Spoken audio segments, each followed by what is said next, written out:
Assalamualaikum everyone. Welcome back to Ultra Friends Academy. So today the topic is dark reaction, or we can say light independent reaction. But before understanding dark reaction, lecture जो है वो इससे पहले जो previous lecture था केमी osmotic hypothesis वो upload हो चुका है. सो आप लोग वहां जाके उसको मस्त देखें because that is actually the base. क्योंकि वहां पे जो ग्रेडियंट बना था, वहां पे जो एटीपी बना था, वही एटीपी जो है वो आज यहाँ पे यूज होगा डार्क रिएक्शन में. सो अच्छा होगा कि आप लोग पहले से केमी ऑस्मोटिक प्रोसेस जो है वो देख लें. लाइट रिएक्शन है या डिफरेंट जो टॉपिक्स है वो ऑलरेडी बायोएनर्जेटिक्स के चैनल पे अपलोड हो चुके हैं. सो कॉन्सेप्ट बनाने के लिए और अपना बेस जो है वो अच्छा बनाने के लिए आप लोग पहले जाके वो लेक्चर सारे देख लें. So the topic is dark reaction. Dark reaction में क्या होता है, इसको हम लोग लाइट इंडिपेंडेंट रिएक्शन भी कहते हैं. Dark reaction is also called light independent reaction. Now why it is called so light independent reaction. Now why it is called light independent reaction? Because यहाँ पे लाइट जो है वो डायरेक्टली यूज नहीं होती. यहाँ पे जो बाय प्रोडक्ट्स बने थे, जो लाइट रिएक्शन हुआ था, वहां पे एटीपी बना था, वहां पे NADPH बना था. वही NADPH और वही एटीपी जो है वो यहाँ पे यूज होंगे और हमारे पास आगे जो है डार्क जो रिएक्शन है वो चलेगा. या इसके अलावा इसको हम लोग केल्विन साइकिल भी बोलते हैं. इसको हम लोग केल्विन साइकिल भी बोलते हैं.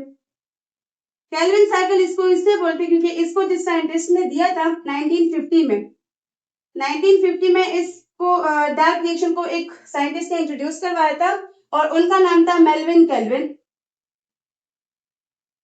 Melvin kelvin was his name. So dark reaction get the name from his name. जो साइंटिस्ट था जिन्होंने इसको इंट्रोड्यूस करवाया था वहां से इनको जो है ये इस रिएक्शन को ये नेम मिला. सो इसको हम लोग लाइट इंडिपेंडेंट रिएक्शन भी कहते हैं, इसको हम लोग केल्विन साइकिल भी कहते हैं. And thirdly it is also called C3 cycle.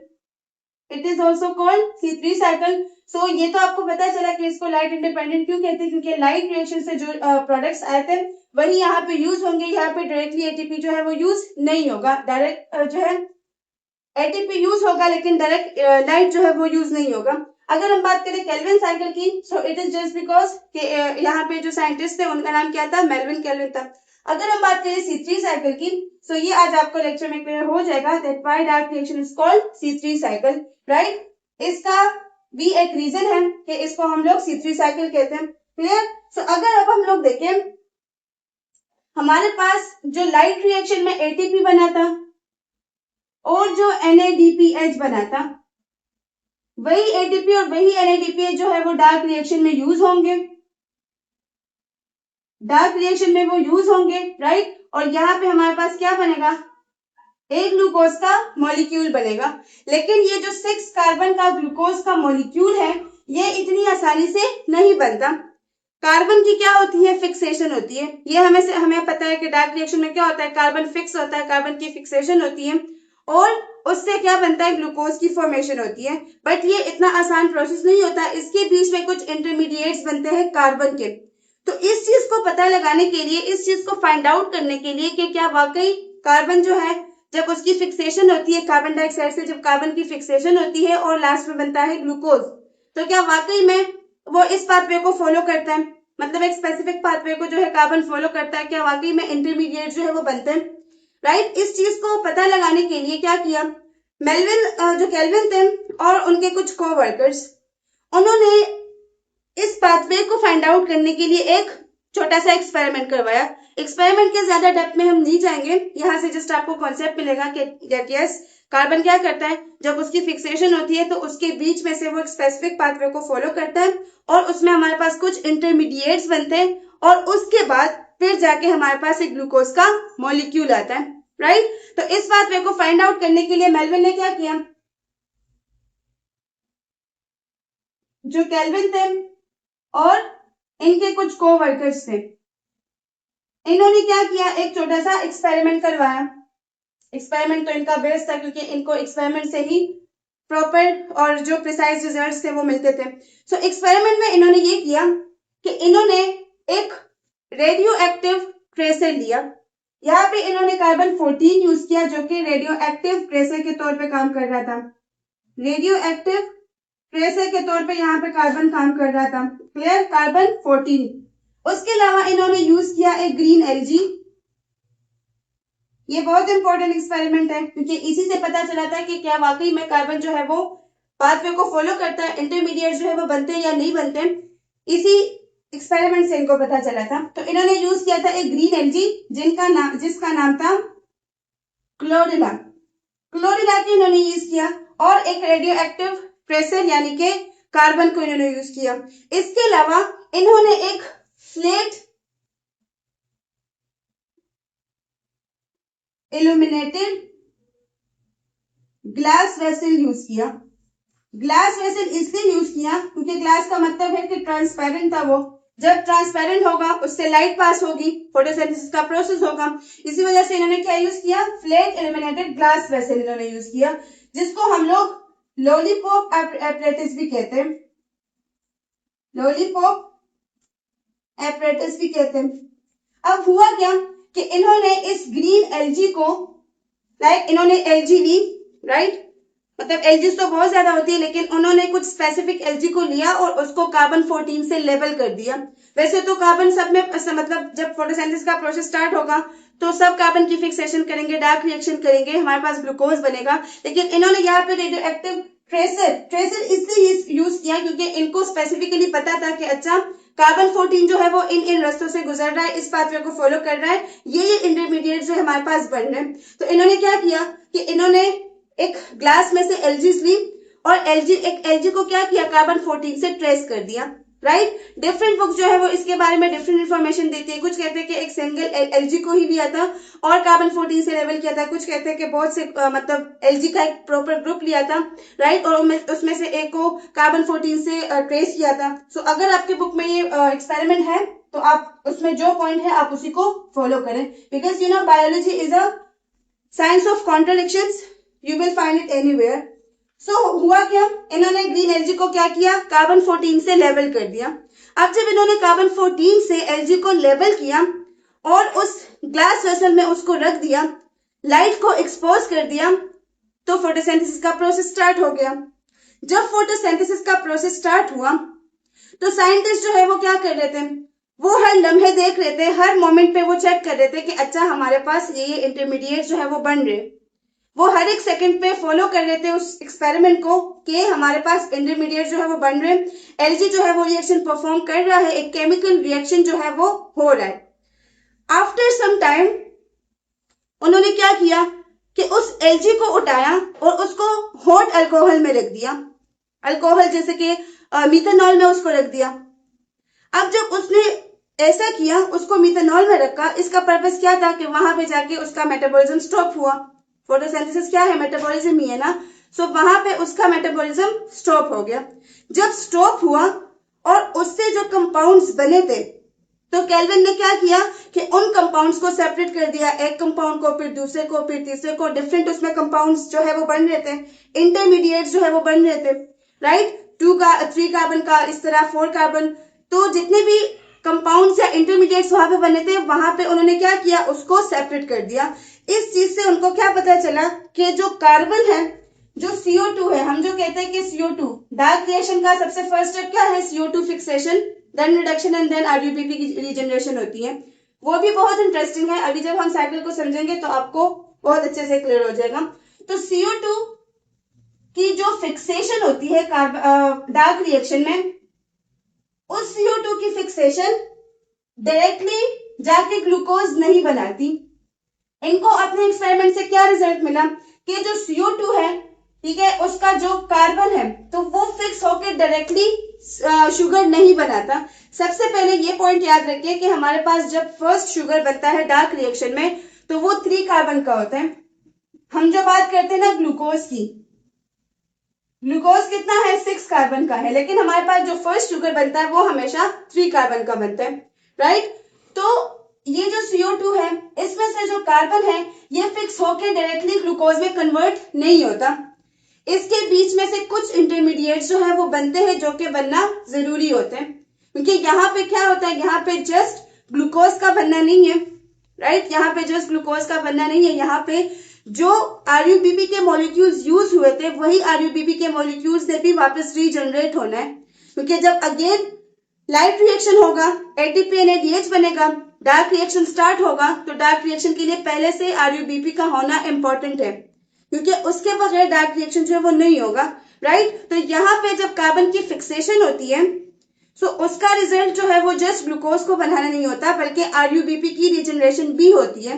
सो वो क्या करता है कि वो जब फिक्सेशन उसकी होती है तो वो डायरेक्टली ग्लूकोज में कन्वर्ट नहीं होता, उसके बीच में से काफी एक स्पेसिफिक पाथवे को वो फॉलो करता है, वो एक स्पेसिफिक पाथवे को फॉलो करता है और उसको फॉलो करने के बाद कुछ इंटरमीडिएट्स बनते हैं और इन इंटरमीडिएट्स का बनना बहुत इंपॉर्टेंट है, राइट। अब जब हम साइकिल डिस्कस करेंगे तब आपको क्लियर हो जाएगा, लेकिन इन इंटरमीडिएट्स का बनना बहुत इंपॉर्टेंट है।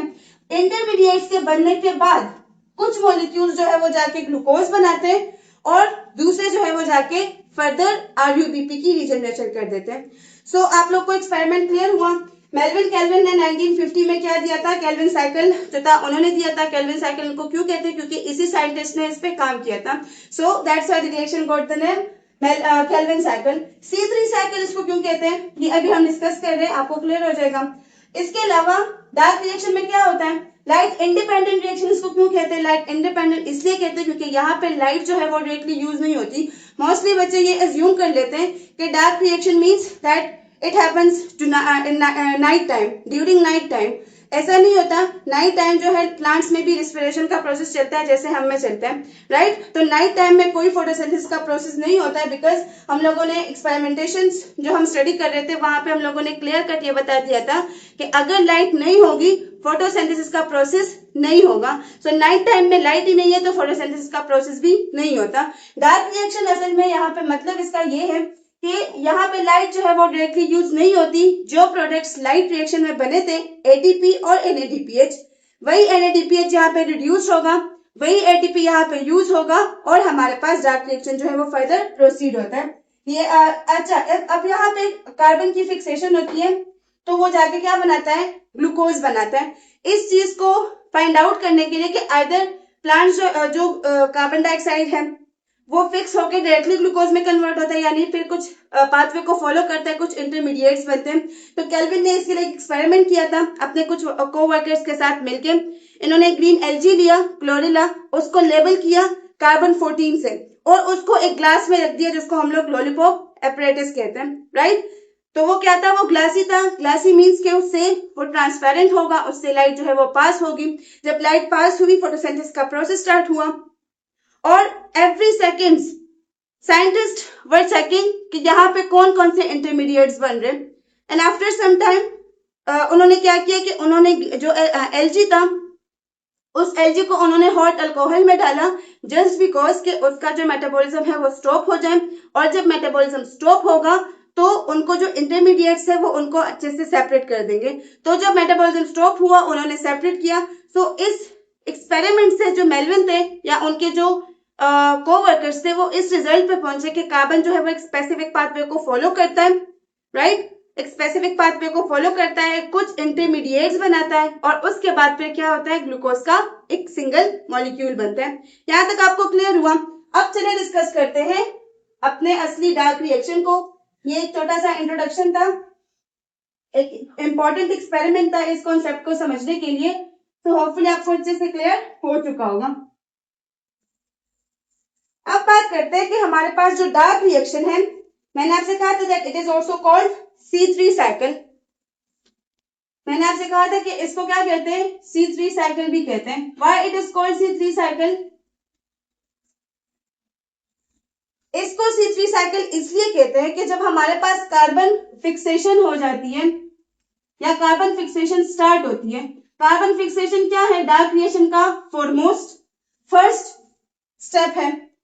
तो जब कार्बन फिक्सेशन होती है यहां पे हमारे पास जो फर्स्ट कंपाउंड बनता है, यहां पे जो फर्स्ट कंपाउंड बनता है वो 3 कार्बन का होता है जिसको हम लोग पीजीए के नाम से जानते हैं। आगे साइकिल में पीजीए से आपका काफी वास्ता पड़ने वाला है। सो C3 प्लांट्स में क्या होता है कि हमारे पास जो फर्स्ट कंपाउंड बनता है वो फर्स्ट कंपाउंड 3 कार्बन का होता है, राइट। इसी वजह से ऐसे प्लांट्स को C3 प्लांट्स कहते हैं और इस साइकिल को C3 साइकिल कहते हैं। अब ऐसे भी कुछ प्लांट्स हैं जिसमें कार्बन फिक्सेशन के बाद जो फर्स्ट कंपाउंड होता है वो 4 कार्बन का होता है, जैसे हमारे पास है ऑक्जेलो एसीटेट या ऑक्जेलो एसिटिक एसिड। क्लियर? तो ऐसे प्लांट्स को फिर हम लोग C4 प्लांट्स कहते हैं। ऐसे प्लांट्स को हम लोग C4 प्लांट्स कहते हैं, क्योंकि जो कि इसके बाद हमारा नेक्स्ट टॉपिक भी है C4 प्लांट्स, या फिर उस साइकिल को C4 साइकिल कहते हैं। सो C3 प्लांट्स या C3 साइकिल का आपको क्लियर हुआ कि डार्क रिएक्शन को C3 साइकिल क्यों कहते हैं, क्योंकि जब कार्बन फिक्सेशन स्टार्ट हो जाती है तो कार्बन फिक्सेशन के स्टार्ट होते ही हमारे पास जो फर्स्ट प्रोडक्ट बनता है वो फर्स्ट प्रोडक्ट कितने कार्बन का होता है? 3 कार्बन का होता है। That's why it is called C3 cycle, right? And the plants are called C3 plants. And if the carbon fixation, after the carbon fixation, or we can say in the early steps of carbon fixation, the first compound that is formed, if that compound is 4 carbon, if that compound consists of 4 carbon atoms, then those plants are called C4 plants and the cycle is called C4 cycle. इतना आपको clear हुआ? अब discuss करते हैं हम लोग dark reaction को। ये याद रखें कि वहां पे जो एटीपी बना था, वहां पे जो NADPH बना था, वही यहाँ पे यूज होगा और हमारे पास ग्लूकोज का मॉलिक्यूल बनेगा और RUBP की अगेन रीजनरेशन होगी। क्लियर? सबसे पहले अगर हम देखें CO2 जो है वो आएगा साइकिल में, राइट, इंटर होगा जो कि रिएक्शन को स्टार्ट करवाएगा। यहां पर पहले से RUBP के मॉलिक्यूल्स जो है वो प्री असेंबल्ड पड़े होते हैं। सबसे पहले जो है साइकिल 3CO2 से स्टार्ट होती है। क्लियर? तो यहाँ पे कितने 3 RUBP के मॉलिक्यूल्स होंगे जो प्री असेंबल्ड पड़े होते हैं। वैसे यहाँ पे प्रॉपर जब हम साइकिल अभी स्टडी करेंगे तब आपको क्लियर हो जाएगा, 3 नहीं होता 6 होता है। एक सिंगल मॉलिक्यूल के लिए हमारे पास 6 दफा जो है ग्लूकोज, सिंगल ग्लूकोज के मॉलिक्यूल के लिए हमारे पास 6 टाइम्स जो है साइकिल चलती है। क्लियर? तो सबसे पहले मैं पहले आपको 3 से समझाती हूँ, उसके बाद हम 6 की तरफ आएंगे। सो 3CO2 जो है वो आएंगे एनवायरमेंट से। यहाँ पे पहले से 3 RUBP प्री असेंबल्ड पड़े होते, राइट। अब आपको क्लियर हो जाएगा कि ये RUBP जो है ये कहां से है। मतलब अगेन अब जब ये साइकिल स्टडी करेंगे ये तो यहाँ पे यूज हो जाएंगे ना, अगेन यहाँ पे इसकी फिर से क्या होगी? रीजनरेशन होगी। तब आपको क्लियर हो जाएगा कि अच्छा ये RUBP जो है ये कहां से आए थे। क्लियर? तो 3CO2 जो है वो एंटर होंगे यहाँ से पहले, यहाँ पे पहले से प्री असेंबल्ड 3 RUBP के मॉलिक्यूल जो है वो प्रेजेंट होते हैं। RUBP क्या है? एक 5 कार्बन कंपाउंड है, राइट। 5 कार्बन क्या है? कंपाउंड है। इसका नाम है राइबुलोज बाइफॉस्फेट।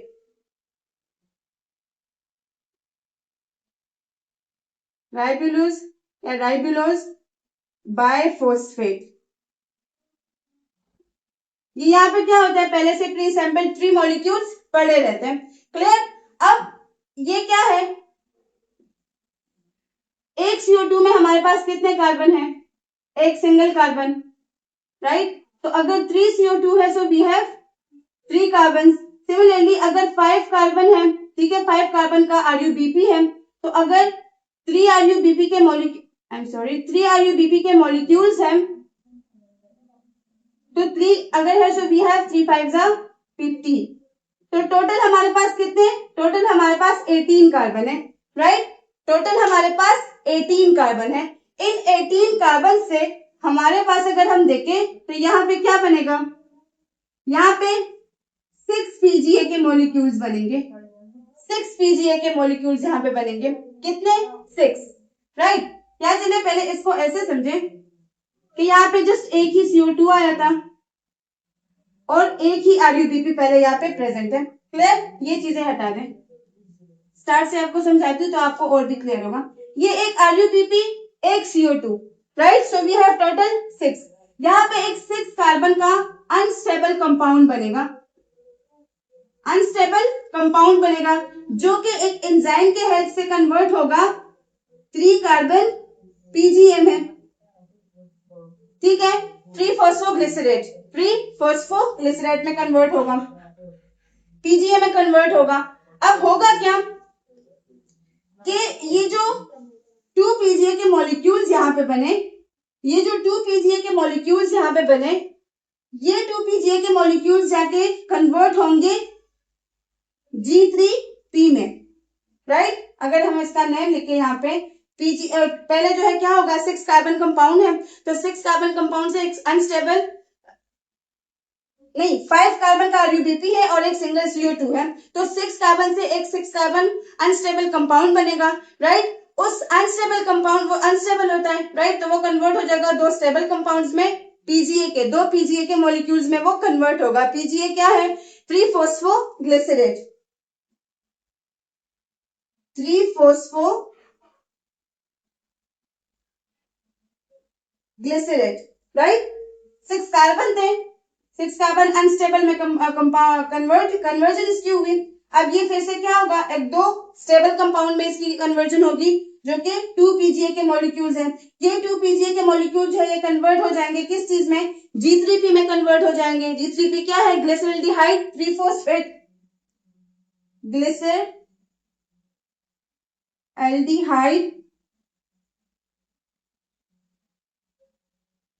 3-फॉस्फेट में कन्वर्ट हो जाएगा, क्लियर। और ये G3P जो है ये जाके फिर से आरयूबीपी की रिजनरेशन करेगा, क्लियर। आप पहले सिर्फ स्केच को समझे कि इसी तरह से बेसिकली हमारे पास साइकिल चलती है, राइट। इसी तरह से हमारे पास साइकिल जो है वो चलती है, क्लियर। और हमारे पास क्या होगा, आरयूबीपी की रिजनरेशन होगी।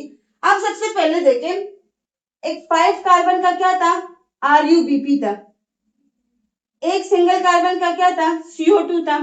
ये क्या हुए, 6 कार्बन, 6 कार्बन की से सबसे पहले एक अनस्टेबल कंपाउंड बनेगा, राइट। वो अनस्टेबल कंपाउंड कन्वर्ट होगा पीजीए में, 2 3 कार्बन कंपाउंड्स में वो कन्वर्ट होगा, राइट। यहाँ पे जो एंजाइम काम करता है वो एंजाइम क्या है, रुबिस्को, वो एंजाइम है रुबिस्को, जिसका प्रॉपर नेम क्या है, राइबोलोज बाइफॉस्फेट। यहाँ पे मैं लिख देती हूँ,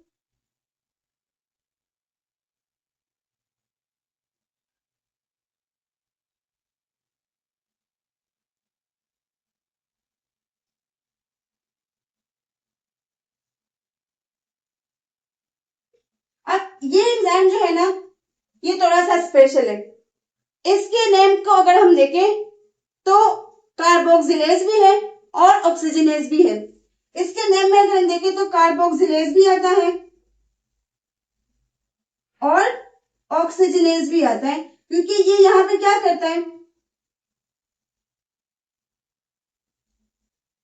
ये CO2 के एडिशन के अलावा ऑक्सीजन भी ऐड करता है, राइट। तो ये जो 6 कार्बन अनस्टेबल कंपाउंड है ये कन्वर्ट हो जाएगा टू 3 कार्बन पीजीए के मॉलिक्यूल्स में। तो अब जब ये इसमें कन्वर्ट होगा, क्लियर, तो यहाँ पे क्या होता है, देखिए 1,3 बाइफॉस्फो, 2 पीजीए के मॉलिक्यूल्स यहाँ पे बन जाएंगे। Okay, I am so sorry, यहाँ पे एक स्टेप जो है वो रह चुका है, मैं कह रही हूँ कि इसमें कुछ तो कंफ्यूजन है। ये 2 पीजीए के मॉलिक्यूल यहाँ पे बन गए 3-फॉस्फोग्लिसरेट। अब ये जो है यहाँ पे एटीपी यूज होगा, यहाँ पे एटीपी यूज होगा तो नेक्स्ट हमारे पास जो कंपाउंड बनेगा वो थोड़ा सा एनर्जाइज हो जाएगा। एटीपी क्या करेगा, फॉस्फेट को ले लेगा, तो यहाँ पे अगेन क्या बनेगा, 1,3 बाइफॉस्फोग्लिसरेट, राइट। यहाँ पे क्या बनेगा, 1,3 बाइफॉस्फोग्लिसरेट। I'm really sorry for the mistake. Okay. 6 carbon compound से क्या बनेंगे, 2 पीजीए के मॉलिक्यूल्स बनेंगे। उन 2 पीजीए मॉलिक्यूल से यहाँ पे क्या होगा, एटीपी यूज होगा, एटीपी से फॉस्फेट जाके यहाँ पे बाइंड हो जाएगा, राइट। अगर हम इसके स्ट्रक्चर को ऐसे ड्रॉ करें तो एक फॉस्फेट जो है वो 1 पे आके अटैच होगा, दूसरा फॉस्फेट जो है वो 3 पे आके अटैच हो जाएगा, तो ये कन्वर्ट हो जाएगा एडीपी में, राइट। और यहाँ से फॉस्फेट जो है वो आ जाएगा किस चीज में, इस मॉलिक्यूल के साथ अटैच हो जाएगा। अब यहाँ से ये जो 1,3 बाइफॉस्फोग्लिसरेट है, ये 1,3 बाइफॉस्फोग्लिसरेट किस चीज में कन्वर्ट हो जाएगा, G3P में, ग्लिसरल्डिहाइड ग्लिसरल्डिहाइड 3-फॉस्फेट में ये कन्वर्ट हो जाएगा। अब होपफुली आपको अच्छे से क्लियर हो चुका होगा। और ये G3P जो है ये आगे जाके क्या करेगा, अब देखिए आगे फिलहाल ये नहीं जा रहा क्योंकि हमारे पास सबसे पहले जब रिएक्शन स्टार्ट होता है तो 3 कार्बन के मॉलिक्यूल आएंगे कार्बन डाइऑक्साइड के। 3 कार्बन डाइऑक्साइड के मॉलिक्यूल जब आएंगे तो उससे लास्ट में क्या बनेगा, एक सिंगल G3P बनेगा, राइट। लेकिन सिंगल G3P नहीं बनेगा, एक सिंगल G3P रिलीज होगा, राइट। बनेंगे ज्यादा लेकिन एक सिंगल G3P रिलीज होगा। फिर अगेन 3 कार्बन डाइऑक्साइड के मॉलिक्यूल्स आएंगे, टोटल कितने आएंगे, 6 आएंगे। 6 कार्बन डाइऑक्साइड आएंगे, उसमें से और साथ में 6 RuBP भी यूज होंगे, राइट। तो उसी में से क्या होगा कि 2 G3P के मॉलिक्यूल्स जो है, G3P क्या है, इसमें 3 कार्बन है ना, इसमें क्या है 3 कार्बन है। तो ये जाके क्या करेंगे, अगर दो हुए, सॉरी, अगर हमारे पास क्या हुए, 2 G3P के मॉलिक्यूल हुए तो कितने, 6। तो लास्ट में हमारे पास एक ग्लूकोज का मॉलिक्यूल जो है वो बनेगा। लेकिन सबसे पहले देखते हैं कि यहाँ पे अगर साइकिल में 3 CO2 आ गए हैं, क्लियर। अगर 3 CO2 के मॉलिक्यूल्स आए तो 3 × 5 वी हैव 18। अब यहाँ पे कितने कार्बन जमा हुए, 18 जमा हुए। देखिए 1 2 3, और इन 18 कार्बन कंपाउंड ने पीजीए के मॉलिक्यूल्स में कन्वर्ट होना है, क्लियर। तो 1 2 3 4 5 6 7 8 9 10 11 12 13 14 15 16 17 18। देखिए 1 2 3 4 5 6, राइट। तो अगर हमारे पास 3 CO2 के मॉलिक्यूल्स हैं तो वो कन्वर्ट हो जाएंगे कितने में, 6 पीजीए में। Are you getting the point. अगर हमारे पास 3 कार्बन के मॉलिक्यूल है तो यहाँ पे RuBP भी कितने हो जाएंगे, 3 हो जाएंगे। सो 3 अगर 5 है, 3 5 है 15, तो 15 कार्बन इससे आए, राइट। और 3 कार्बन जो है वो इससे आए, तो टोटल हमारे पास कितने बने, टोटल हमारे पास 18 कार्बन बने। अब इन 18 कार्बन से हमारे पास यहाँ पे कितने, 6 पीजीए के मॉलिक्यूल्स बनेंगे। अगर 6 पीजीए के मॉलिक्यूल्स है तो दैट मीन्स कि यहाँ पे एटीपीज भी कितने यूज होंगे, 6 एटीपीज। वो कन्वर्ट हो जाएंगे कितने में, 6 एडीपीज में, और 6 फॉस्फेट जो है वो यहाँ पे इसके साथ बाइंड होंगे। तो जो 1,3 बायफॉस्फोग्लिसरेट है उसके भी कितने मॉलिक्यूल बनेंगे, उसके भी 6 मॉलिक्यूल्स बनेंगे, राइट। इसी तरह से यहाँ पे भी होगा। अगर ये 6 है तो यहाँ पे G3P के भी कितने मॉलिक्यूल्स बनेंगे, 6 मॉलिक्यूल्स बनेंगे, राइट। G3P के भी कितने मॉलिक्यूल्स बनेंगे, 6 मॉलिक्यूल्स बनेंगे, क्लियर। अब अगर हम यहाँ पे देखें G3P के कितने मॉलिक्यूल बनेंगे, 6 मॉलिक्यूल्स। अब अगर देखें 6, तो 6 का मतलब है कि अगर G3P हमारे पास कितना है, 3 कार्बन का कंपाउंड है, 3 कार्बन का कंपाउंड है और वो 6 बने हैं, तो 3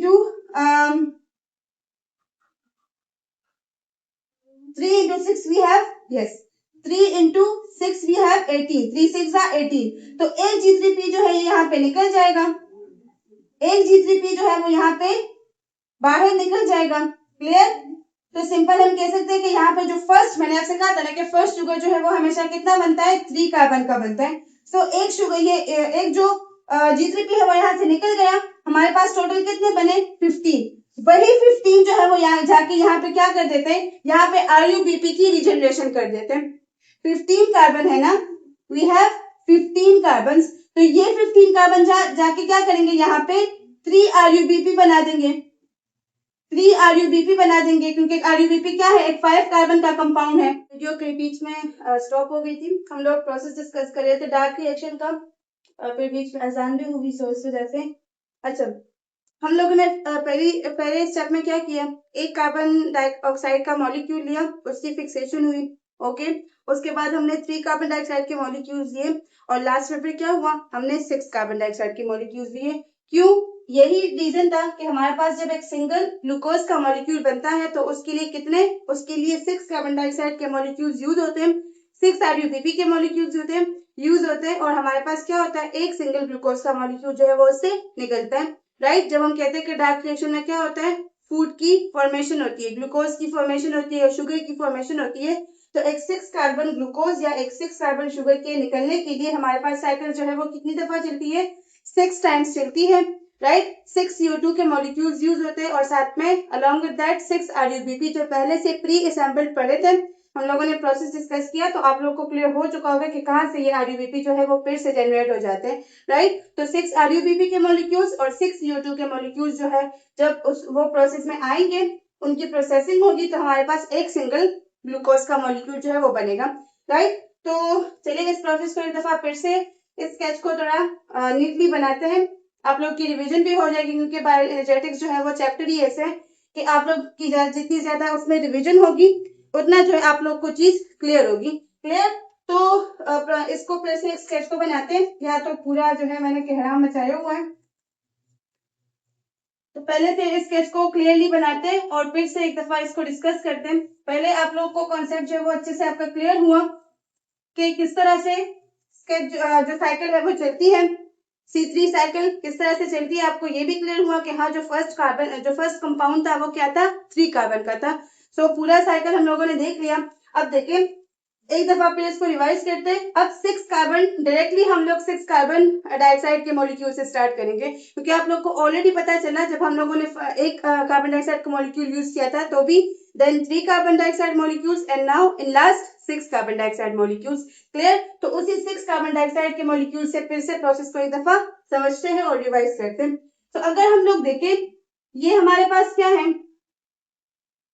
ये हमारे पास है क्लोरोप्लास्ट,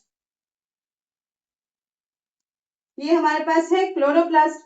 क्लोरोप्लास्ट में क्या प्रेजेंट होते हैं, हाइलोकॉइड प्रेजेंट होते हैं। ये क्या है, ये है स्ट्रोमा, और इसी स्ट्रोमा में क्या चलता है, इसी स्ट्रोमा में चलता है कैल्विन साइकिल। साइकिल कहाँ चलती है, स्ट्रोमा में, राइट। तो अगर अब हम लोग देखें, मैंने आपसे कहा कि हम लोग साइकिल को कहां से स्टार्ट करेंगे, डायरेक्टली 6 कार्बन डाइऑक्साइड के मॉलिक्यूल से। तो 6 कार्बन डाइऑक्साइड के मॉलिक्यूल्स आए, क्लियर, किसके हेल्प से, रुबिस्को के हेल्प से। रुबिस्को की स्पेशलिटी मैंने आपको बता दी कि ये क्या करता है, ऑक्सीजन को भी ऐड करता है, कार्बन डाइऑक्साइड को भी ऐड करता है। इसी वजह से इसके नेम में क्या आता है, इसके नेम में इसी वजह से राइबोलोज, बाइफॉस्फेट, कार्बोक्सिलेज और ऑक्सीजनेज, क्योंकि ऑक्सीजन को भी ऐड करता है और कार्बन डाइऑक्साइड को भी ऐड करता है। सो यूज क्या होगा, यूज होगा रुबिस्को, यूज होगा रुबिस्को, ओके। और यहाँ पे क्या प्रेजेंट होंगे, यहाँ पे प्रेजेंट होंगे RUBP के मॉलिक्यूल्स। कितने RUBP, अगर 6 है तो यहाँ भी क्या लगेगा, यहाँ भी लगेगा 6, क्लियर। तो 6 RUBP के मॉलिक्यूल हुए, राइबोलोज बाइफॉस्फेट के मॉलिक्यूल्स यहाँ पे 6 हुए। कितने कितने कार्बन का मॉलिक्यूल है, 5 कार्बन का।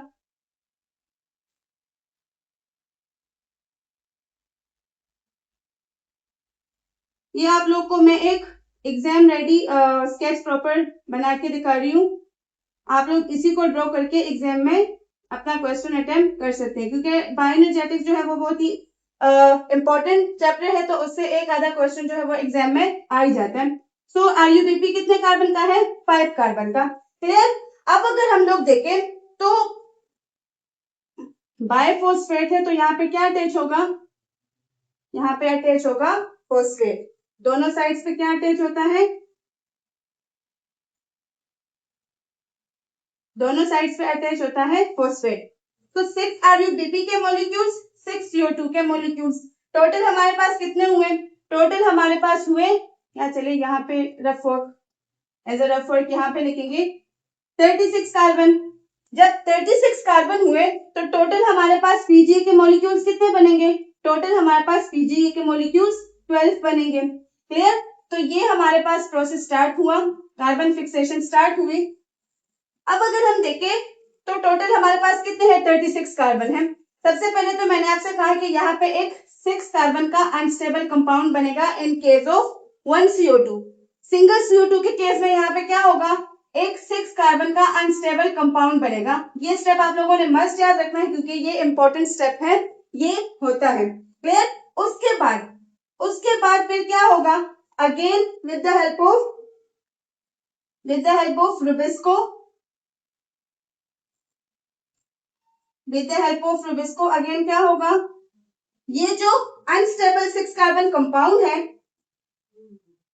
ये जो अनस्टेबल 6 कार्बन कंपाउंड है, ये किस में कन्वर्ट होगा? ये कन्वर्ट होगा पीजीए के मॉलिक्यूल्स में। ये कन्वर्ट होगा पीजीए के मॉलिक्यूल में। पीजीए भी कितने हैं? पीजीए भी हमारे पास 3 कार्बन कंपाउंड है। क्लियर? कितने कार्बन का कंपाउंड है? वो दूसरा मेरा मार्कर कहाँ चला गया?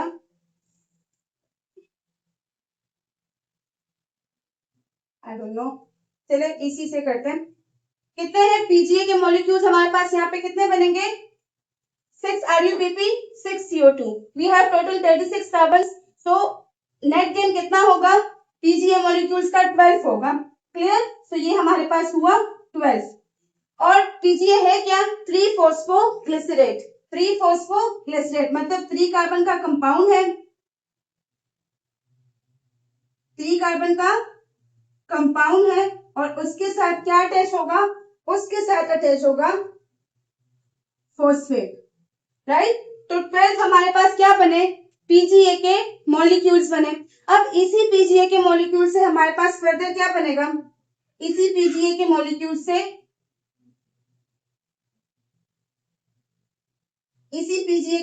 से हमारे पास बनेगा 1,3 बायफॉस्फोग्लिसरेट। 1,3 बायफॉस्फोग्लिसरेट। राइट? तो यहाँ पे अगेन क्या बनेगा? अब यहाँ पे इसको मिलेगी एटीपी। जब इसको यहाँ पे एटीपी मिलेगी तो ये थोड़ा सा क्या हो जाएगा? मतलब यहाँ इसके साथ फॉस्फेट अटैच होगा कार्बन 1 पे भी और इसके साथ साथ कार्बन 3 पे भी। तो मीन्स कि जब पीजीए कन्वर्ट होता है बायफॉस्फोग्लिसरेट में, जब पीजीए कन्वर्ट होगा, पीजीए का क्या है?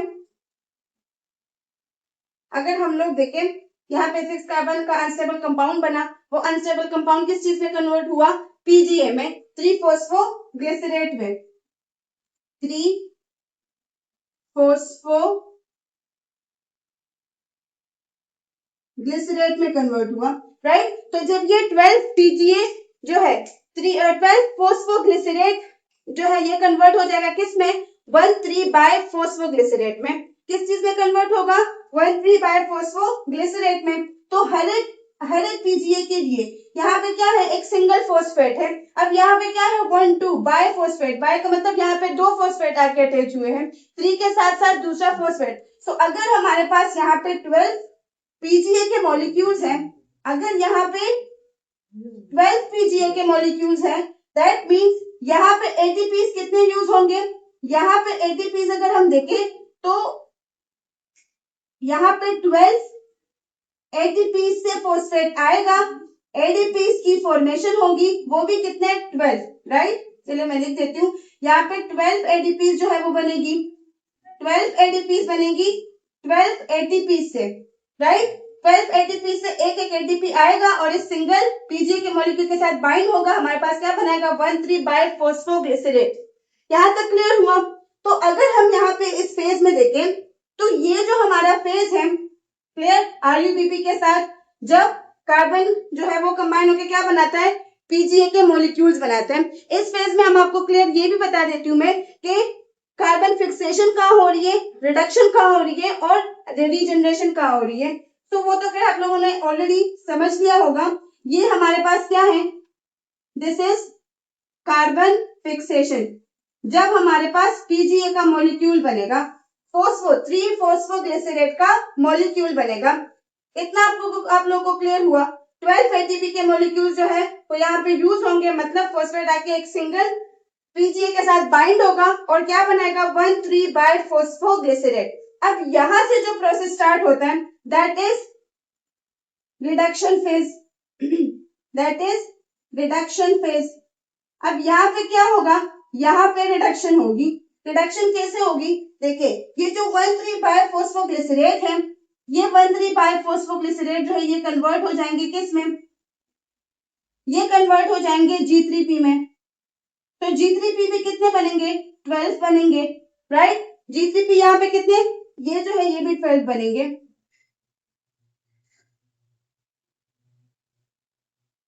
पहले मैंने आप लोग को सिंगल कार्बन डाइऑक्साइड मॉलिक्यूल से दिखाया, फिर 3 से दिखा दिया। अब फाइनल जो वो है वो कितना है, जो प्रोसेस एग्जैक्ट हमारे पास चलती है वो 6 कार्बन डाइऑक्साइड यूज होते हैं। तो इस वजह से मैंने डायरेक्टली क्या किया, 6 से प्रोसेस को अगेन उसको रिपीट करवाया। तो यहाँ पे क्या होगा, 6G3P के मॉलिक्यूल्स बने। अब यहाँ पे जो ग्लिसरॉल्डिहाइड 3 फॉस्फेट है, जो 12 ग्लिसरॉल्डिहाइड 3 फॉस्फेट है, ये बन गए, right. Let me check out the video. अब यहाँ पे ये जो 3 ग्लिसरॉल्डिहाइड 3 फॉस्फेट है, ग्लिसरॉल्डिहाइड 3 फॉस्फेट है, यहाँ पे क्या हुआ, जब ये 1,3 बाइफॉस्फोग्लिसरेट कन्वर्ट हो रहा था G3P में, यहाँ पे क्लियर, ये जो 1,3 बाइफॉस्फोग्लिसरेट कन्वर्ट हो रहा था G3P में, यहाँ पे क्या हुआ, यहाँ पे NADPH की रिडक्शन हुई, यहाँ पे NADPH की क्या हुई, रिडक्शन हुई, ये कन्वर्ट हुआ किसमें, NAD+ में। ये जाके फिर से लाइट रिएक्शन के लिए खुद को क्या करेगा, प्रिपेयर करवाएगा, और अगेन जो इसका फंक्शन था वो जाके वहां पे भी परफॉर्म करेगा। क्लियर। तो यहाँ पे कितने मॉलिक्यूल्स है, 12 PGA के मॉलिक्यूल्स, यहाँ पे 12 1,3 बाइफॉस्फोग्लिसरेट, तो हमारे पास कितने NADPH रिड्यूस होंगे, यहाँ पे हमारे पास 12 NADPH जो है वो 12 NADPH जो है वो यहाँ पे रिड्यूस हो जाएंगे, और ये रिड्यूस होके अपने हाइड्रोजन और कार्बन जो है वो किसको दे देंगे, यहाँ पे फॉस्फोराइलेटेड कार्बन को दे देंगे। क्लियर। ये अपने हाइड्रोजन और इलेक्ट्रॉन जो है वो यहाँ पे ट्रांसफर कर देंगे, और इसकी रिडक्शन हो जाएगी, ये NAD+ में फिर से कन्वर्ट हो जाएंगे। कितने, अगर 12 PGA के मॉलिक्यूल्स कन्वर्ट हो रहे 12 1,3 बाइफॉस्फोग्लिसरेट में, 1,3 बाइफॉस्फोग्लिसरेट के 12 मॉलिक्यूल्स कन्वर्ट हो रहे 12 G3P के मॉलिक्यूल्स में, तो यहाँ पे टोटल कितने 12 NADPH जो है वो रिड्यूस होंगे, राइट। सो इसी वजह से हम इसको क्या कहते हैं, इसी वजह से हम लोग इसको कहते हैं रिडक्शन फेज, क्योंकि इसमें रिडक्शन हुआ है। क्लियर। और इसी तरह से अगर हम लोग देखें 1,3 बाइफॉस्फोग्लिसरेट को हम देखें, तो इन दोनों के बीच डिफरेंस क्या है, ये हमारे पास ऑक्सीडाइज्ड फॉर्म है, ये क्या है, ऑक्सीडाइज्ड फॉर्म। और अगर हम बात करें G3P की, तो G3P जो है वो क्या है, वो रिड्यूस्ड फॉर्म है। Clear. G3P is reduced form. अब इस G3P हमारे पास क्या बने, 12 G3P के मॉलिक्यूल्स बने। कितने मॉलिक्यूल्स बने, 12 G3P के मॉलिक्यूल्स बने। 12 मींस कि यहाँ पे ये जो दो है, जो दो G3P के मॉलिक्यूल है, G3P क्या है, ग्लिसरॉल्डिहाइड 3 फॉस्फेट, राइट। तो ये जो 2 G3P के मॉलिक्यूल है, ये जाके क्या बनाएंगे, 6 कार्बन का शुगर बना देंगे। यही तो हमें चाहिए था डायरेक्ट रिएक्शन में, कि हमें 6 कार्बन का ग्लूकोज चाहिए, राइट। तो ये दोनों इस 12 G3P में से ये दो जो G3P के मॉलिक्यूल्स है, ये जाके क्या करेंगे, 6 कार्बन का शुगर बना देंगे, ग्लूकोज बना देंगे, जो कि आगे या तो सक्रोज के फॉर्म में उसकी ट्रांसपोर्टेशन होगी, या फिर स्टार्च के फॉर्म में उसकी स्टोरेज होगी। कॉमन बातें है, ऑलरेडी हमें पता है। तो और जो रेस्ट हमारे पास 10 G3P रह गए, जो रेस्ट हमारे पास 10 G3P के मॉलिक्यूल्स रह गए, इनके साथ क्या होगा, मैंने आपसे कहा था ना कि यहाँ पे क्या होता है, 6 RUBP जो है वो पहले से प्री असेंबल्ड पड़े रहते हैं। तो वो प्री असेंबल्ड मतलब क्या मतलब है, प्री असेंबल्ड का कहां से ये आए, तो ये इसी प्रोसेस के जरिए ही यहाँ पे बनते हैं। कैसे, 3 G3P के मॉलिक्यूल्स है, तो यही 3 G3P के मॉलिक्यूल अगर 3 कार्बन है और 10 मॉलिक्यूल्स है, so we have total 30 carbons. तो इन्हीं 30 कार्बन से हमारे पास क्या होगा, इसी 12 G3P मॉलिक्यूल्स में से 10 जो है वो चले जाएंगे किसके लिए, RUBP के फॉर्मेशन के लिए, रीजनरेशन के लिए। यहाँ पे फॉर्मेशन इसको नहीं कहना है, यहाँ पे रीजनरेशन कहना है। इसी वजह से हम इस स्टेज को क्या कहते हैं, हम इस स्टेज को कहते हैं RUBP रीजनरेशन, क्योंकि यहाँ पे आरयूबीपी जो है वो पहले से पढ़े थे, प्रेजेंट थे, जो कि यूज हुए रिएक्शन में, उसकी दोबारा क्या होगी, रीजनरेशन होगी। दोबारा से उन्होंने क्या करना है, इन्हीं कार्बन से इसको रीजनरेट करवाना है और फिर से अगेन जब लाइट रिएक्शन होगा, जब एटीपी बनेगा, जब NADPH बनेगा, तो ये आके डार्क रिएक्शन में एंटर होंगे, डार्क रिएक्शन में यूज होंगे और फिर से जो है CO2 आएगा स्ट्रोमा में और रिएक्शन जो है वो स्टार्ट होगा, साइकिल जो है वो स्टार्ट होगा। तो पहले से यहाँ पे आरयूबीपी जो है वो प्रेजेंट होने चाहिए। सो जितने आरयूबीपी यहाँ पे यूज होते हैं इस रिएक्शन में, उतने ही आरयूबीपी वापस यहाँ पे आके रीजनरेट होंगे, राइट। सो हमारे पास फर्स्ट वन क्या है, carbon fixation, then reduction phase, और ये फिर हमारे पास क्या है, this is RUBP regeneration phase. The last phase is RUBP regeneration. के हमारे पास जो 10G3P के molecules रह गए, 3 into 10 we have 30 carbons. 30 carbon means के RUBP कितने कार्बन का है, 5 कार्बन का है, क्लियर। सो 5 6 30, हमारे पास कितने RUBP के molecules बने, 6 बने। और यही 6 जो है अगेन फिर से एक सिंगल मॉलिक्यूल ऑफ ग्लूकोज के बनाने के लिए यही 6 RUBP जो है वो फिर से यूज होंगे CO2 के साथ बाइंड होके, और इसी तरह से साइकिल जो है वो चलती है और हमारे पास एक सिंगल ग्लूकोज का मॉलिक्यूल जो है वो निकलता है। बट यहाँ पे देखिए 12 ATPs यहाँ पे यूज हुई, 12 NADH यहाँ पे यूज हुए। हम हमेशा जब डायनेजेटिक्स का चैप्टर टॉपिक जब मैं पढ़ाती हूँ तो हम लास्ट में जो प्रोडक्ट्स बनते हैं, ATP बनता है, NADPH बनता है, उसका समरी निकालते हैं। सो लाइव सेशंस में हम ये कर चुके हैं। सो अगेन अब यहाँ पे भी क्या करेंगे, जितने हमारे पास ATP NADPH वगैरह बने उसकी अगेन हम समरी जो है निकालेंगे। अब अगर यहाँ पे देखिए 12 ATPs कब बने, जब PGA कन्वर्ट हो रहा था 1,3-बायफॉस्फोग्लिसरेट में।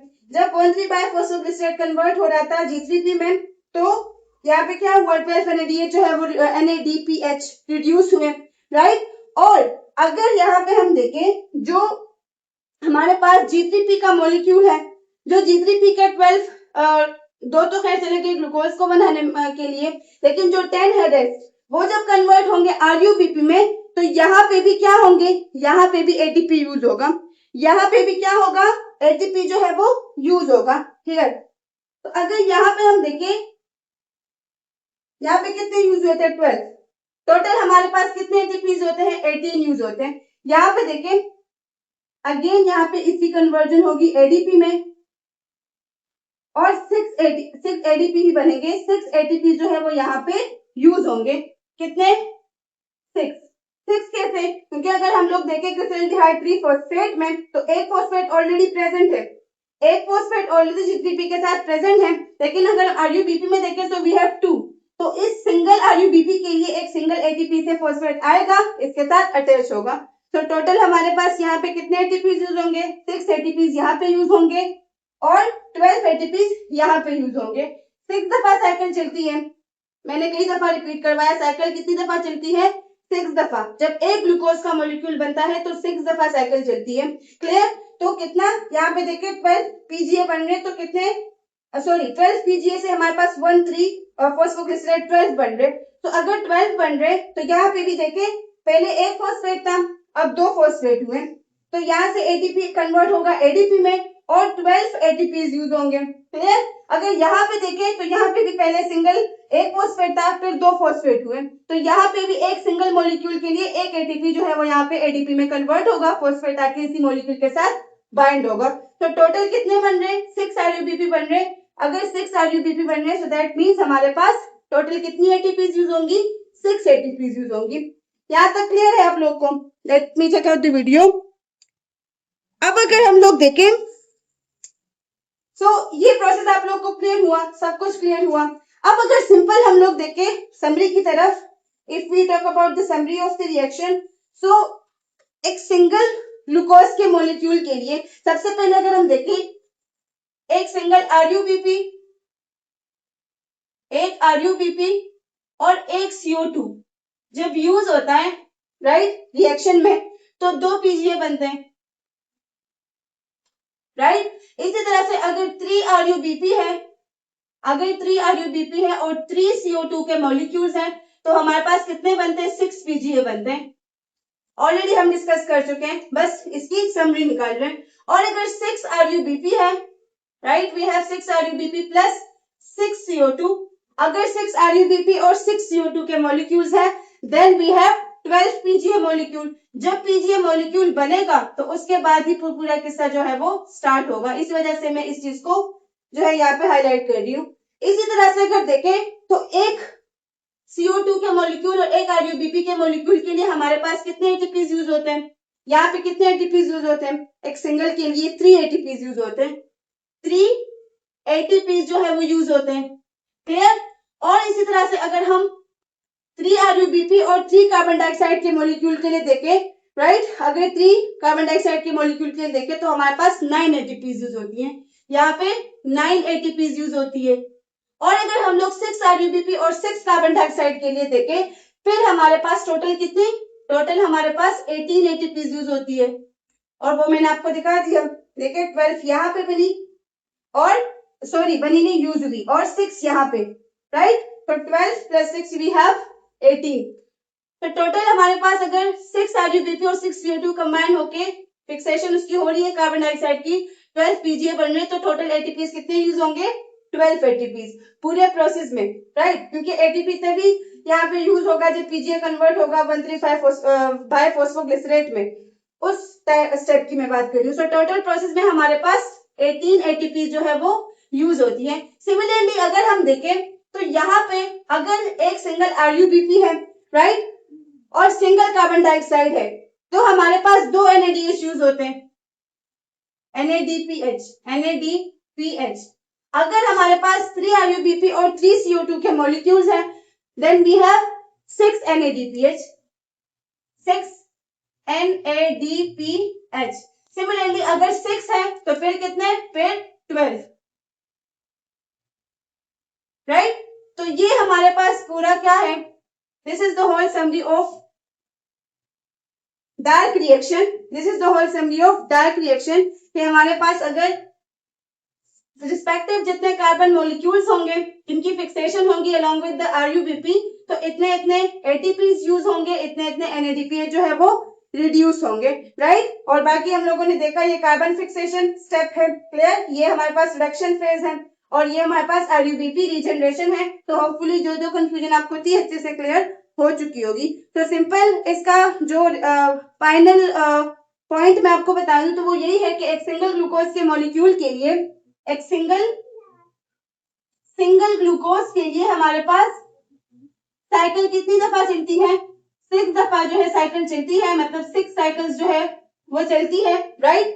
6 CO2 के मॉलिक्यूल्स यूज होते हैं, 6 RuBP के मॉलिक्यूल्स यूज भी होते हैं और अगेन रीजनरेट भी होते हैं। सो होपफुली आप लोग को अच्छे से क्लियर हो चुका होगा डार्क रिएक्शन का जो प्रोसेस है। और अगर still you have any doubt, any ambiguity, let me know in the comment section. But I am hopeful कि आप लोग को कोई कंफ्यूजन जो है वो नहीं होगी। हम काफी डिटेल में इसको डिस्कस कर चुके हैं। सो चलिए यहीं पे अपने लेक्चर को खत्म करते हैं। अल्ट्रा बेस एकेडमी के साथ कनेक्ट रहें। Do like, share and subscribe it, also comment and अपना बहुत सारा ख्याल रखिए, पढ़ाई करते रहें, अपने माँ बाप का नाम रोशन कीजिए। Thank you very much.